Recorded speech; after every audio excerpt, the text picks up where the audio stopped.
आप देख रहे हैं देश लाइव, देश की आवाज। आदाब, नमस्कार, सत श्री अकाल। देश लाइव में आपका स्वागत है। मैं हूं सहल कुरैशी। गुजरात से इस वक्त ऐसी खबर आ रही है जिससे बीजेपी की चूलें हिल चुकी है और जो लोग बुलडोजर राज पर काफी फख्र महसूस किया करते थे उन्हें गुजरात हाईकोर्ट ने फटकार लगाई है। दरअसल मामला है गुजरात के दाहोद का। पिछले कुछ दिनों से सोशल मीडिया में लगातार खबरें चल रही थी। हमने देश लाइव के माध्यम से आपको सबसे पहले बताया था कि 200 साल पुरानी एक मस्जिद जिसका रिकॉर्ड वक्फ बोर्ड में मौजूद है, 200 साल पुराना, उस मस्जिद को शहीद कर दिया गया दाहोद नगर पालिका की तरफ से हेरिटेज सिटी, माफ कीजिएगा, स्मार्ट सिटी के नाम पर। और उसके बाद ये सवाल उठने लगे क्योंकि अक्सर ये देखा गया, दिल्ली से भी एक वीडियो आई थी जहां पर एक मशहूर अधिवक्ता महबूब प्राचा साहब खड़े हुए थे। वो अधिकारियों से बता रहे थे कि देखिए, आप पेपर देखिए, या आपके पास में क्या डॉक्यूमेंट्स है कि आप तोड़ने आ गए, बताइए। अधिकारी डॉक्यूमेंट्स नहीं बता पाए। अधिकारी हमेशा यही कहते हैं कि हमें ऊपर से ऑर्डर है। अब ऊपर से ऑर्डर कौन देता है ये हम सभी जानते हैं। तो बहरहाल हुआ ये कि दाहोद की मस्जिद को लेकर गुजरात हाईकोर्ट में अर्जी दाखिल की गई। हाईकोर्ट कल तैयार हो गया था कि हम इस पर सुनवाई करेंगे और उसके बाद आज जो है वो इस मामले पर सुनवाई करते हुए गुजरात हाईकोर्ट ने गुजरात सरकार को फटकार लगाई है। गुजरात सरकार को नोटिस जारी किया है। दाहोद महानगर पालिका को भी, नगर पालिका को भी जो है वो नोटिस इश्यू किया गया है और इस पूरे मामले के अंदर पूरा जवाब मांगा है। 8 जून को इस मामले पर अगली सुनवाई होगी। लेकिन उसके साथ ही साथ जो सर्वे नंबर दिया गया था इस वक्फ बोर्ड की जमीन का, क्योंकि वो जो मस्जिद बना है 200 साल पुराना मस्जिद बताया जा रहा है, नगीना मस्जिद जिसे शहीद कर दिया गया, उस मस्जिद पर इस वक्त हाईकोर्ट ने साफ कर दिया है कि यथास्थिति बनी रहे।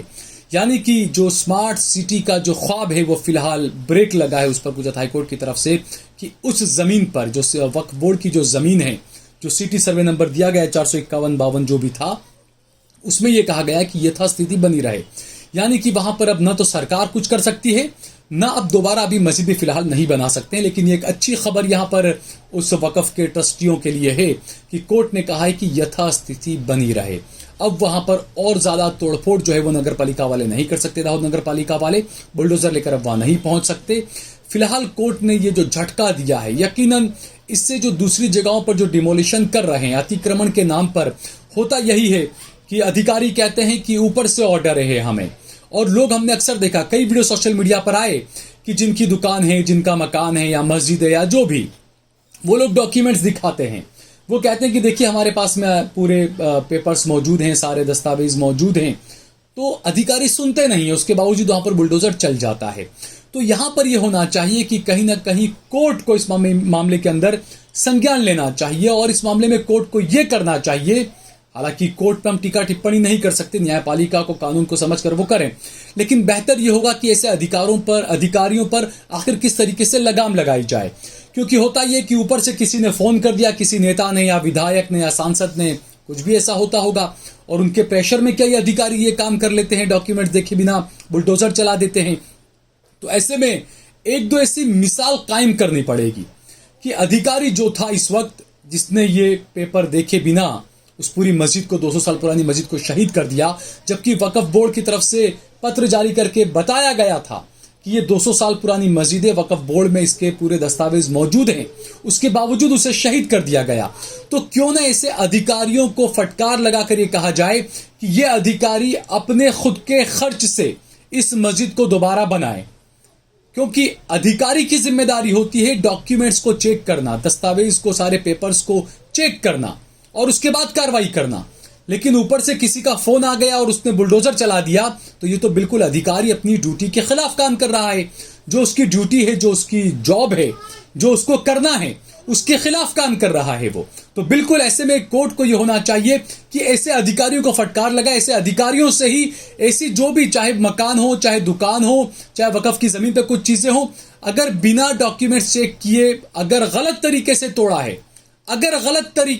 है, ये सुनिए, मैं ये अल्फाज बोल रहा हूं, अगर गलत तरीके से तोड़ा है तो उस अधिकारी से इसका खामियाजा उसको भुगतना पड़ेगा। ये एक कोर्ट की तरफ से ये तय होना चाहिए कि चाहे वो दुकान हो, मकान हो, मस्जिद हो, मजार हो, जितना भी उसमें खर्चा है, 20 लाख, 25 लाख, 40 लाख, जो भी, इस अधिकारी से वसूल किया जाना चाहिए, ताकि एक नजीर बने, एक मिसाल बने और जो दूसरे अधिकारी हैं उनको सबक मिले कि आप अपने आकाओं के कहने पर नहीं चलेंगे, आपको कानून के मुताबिक चलना होगा, आपको संविधान के मुताबिक चलना होगा।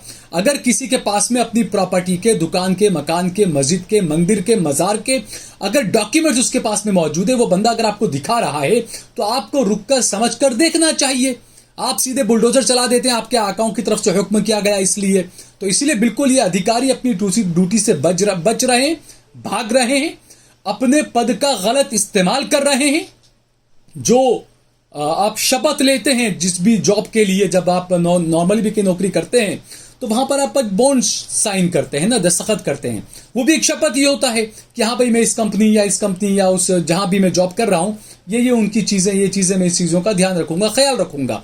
तो वहां पर हर जगह ये शपथ भी होता है कि आप अपनी ड्यूटी को सही से निभाएंगे, कानून के दायरे में रहकर निभाएंगे। लेकिन आप अधिकारी बनने के बाद आप दस्तावेज देखते नहीं हैं, आप लोगों की सुनते नहीं हैं, आपके लिए नाम अब्दुल काफी हो जाता है तो और आप कार्रवाई कर देते हैं, आप बुलडोजर चला देते हैं क्योंकि आपके आका ने आपको कहा। तो ये जो है वो हाईकोर्ट से बहरहाल अभी तो ये एक अच्छी खबर है कि हाईकोर्ट ने गुजरात सरकार को फटकार लगाई। हाईकोर्ट ने दाहोद नगर पालिका को भी नोटिस जारी किया और इसके अलावा जो वक्फ की जो ये मस्जिद थी 200 साल पुरानी, इस मस्जिद के दस्तावेज भी हाईकोर्ट ने मांगे। तमाम दस्तावेजों को मंगवाया गया, सरकार से भी पूछा गया कि आखिरकार आपने किस कानून के तहत ये कार्रवाई की है, लीगल था नहीं था, अतिक्रमण था नहीं था, अतिक्रमण था तो कितना अतिक्रमण था। ये तमाम चीजों पर जो हाईकोर्ट ने अब चौखवट की, हाईकोर्ट ने जवाब तलब किया है, फटकार लगाई है गुजरात सरकार को और दाहोद नगर पालिका को और उनसे जवाब मांगा है और कहा है कि अगली सुनवाई जो है वो 8 जून को, उस वक्त जो है वो नगर पालिका के अधिकारियों को सरकार की तरफ से अपना पक्ष रखना पड़ेगा और बताना पड़ेगा कि आखिरकार किस कानून के तहत आपने बुलडोजर चलाया। पूरा डिटेल, पूरा ब्यौरा जो है वो गुजरात हाईकोर्ट ने मांगा है। इसके अलावा वक्फ बोर्ड और जो मस्जिद के जो लोग हैं ट्रस्टी, उन्हें भी तमाम दस्तावेज देने होंगे, बताना होगा कि कितने कितने आपके दस्तावेज आपके पास मौजूद हैं, ये मस्जिद कब से है, कितनी है, लीगल जमीन कितनी थी, अतिक्रमण वाली जमीन कितनी थी। ये तमाम चीजें जो है अब कोर्ट में साफ होगा, कोर्ट में बताया जाएगा।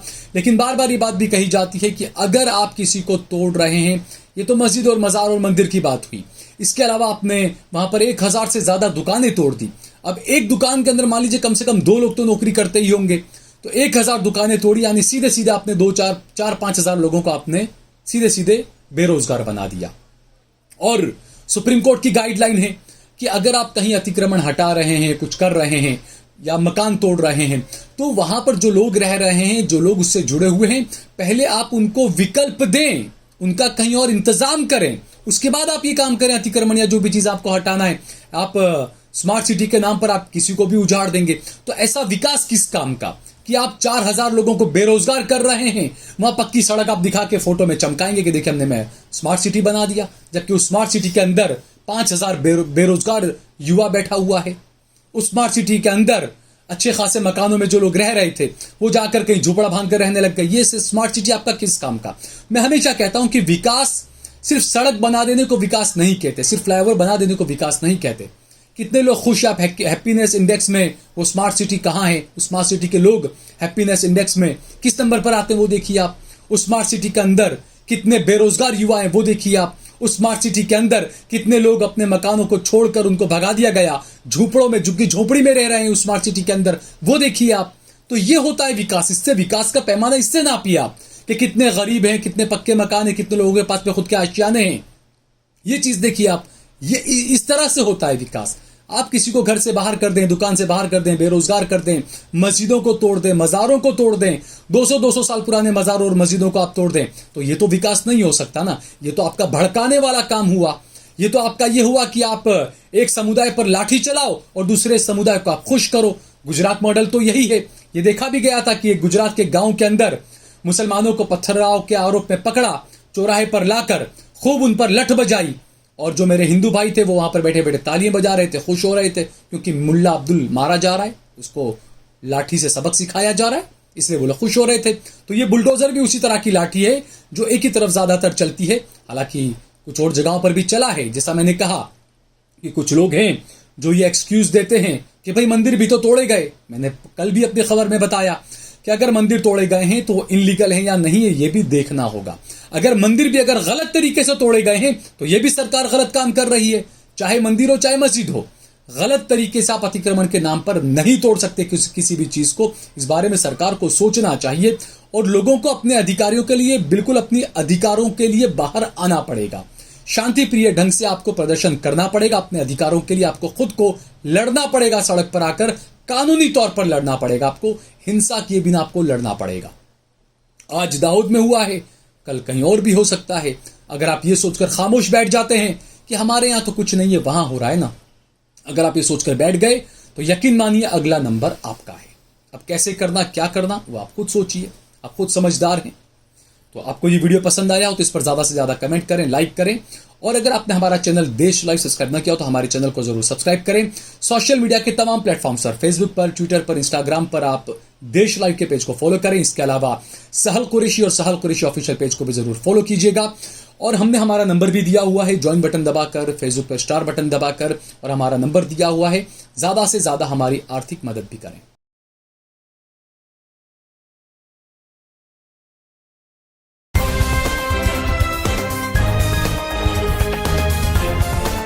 देश और दुनिया की तमाम छोटी और बड़ी खबरों के लिए हमारे चैनल को सब्सक्राइब करना न भूलें और बेल का बटन जरूर दबाएं।